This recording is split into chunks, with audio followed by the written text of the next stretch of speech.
I've been lucky enough to watch up close the opening 100 days of the last 6 American presidents. And here's a little secret. Those opening days usually aren't all that smooth. Bill Clinton had a botched economic stimulus package and a controversy over gays in the military. George H.W. Bush made what turned out to be a disastrous pick for defense secretary. If you go back further, John Kennedy had the Bay of Pigs. But I've never seen anything quite like Donald Trump's first 100 days. He's generated controversies aplenty. His very approach to the presidency has been different from anything we've seen before. Some people cheer, some people are unsettled, but all can agree. The one thing we've learned is that this is and is going to be different.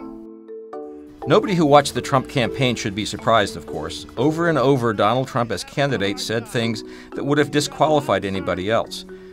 He won as someone who not only didn't have ties to the political establishment of his own party, but in many ways ran against that political establishment. Anyone who thought things would be different when he was president was disabused of that notion quickly. The new President Trump gave an inaugural address in which he called out the Washington establishment spread out around him on the west steps of the Capitol.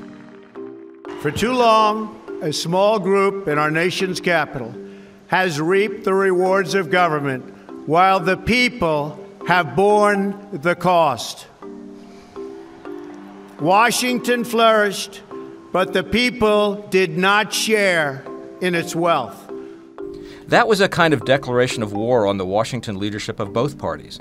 There followed repeated claims, incorrect ones, that he had attracted more spectators to his inaugural than President Obama had 8 years earlier. He followed that with a couple of big steps that stirred more controversy and limited success.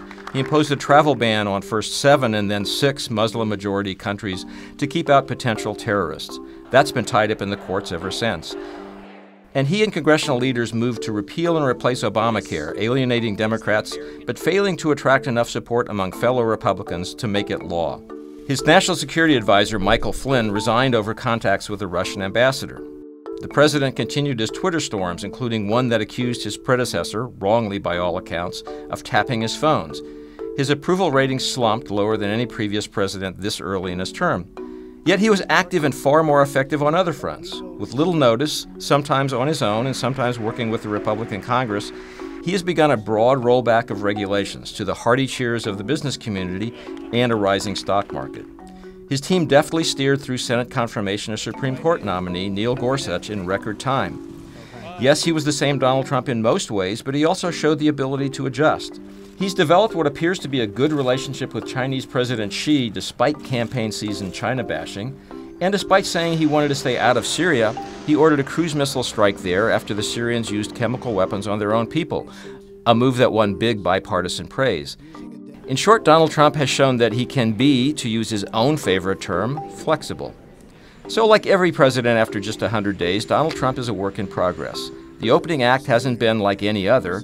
With big issues and potential crises, including over North Korea's nuclear program on the horizon, it's hard to make any predictions, except maybe this one. The days ahead won't be any more predictable.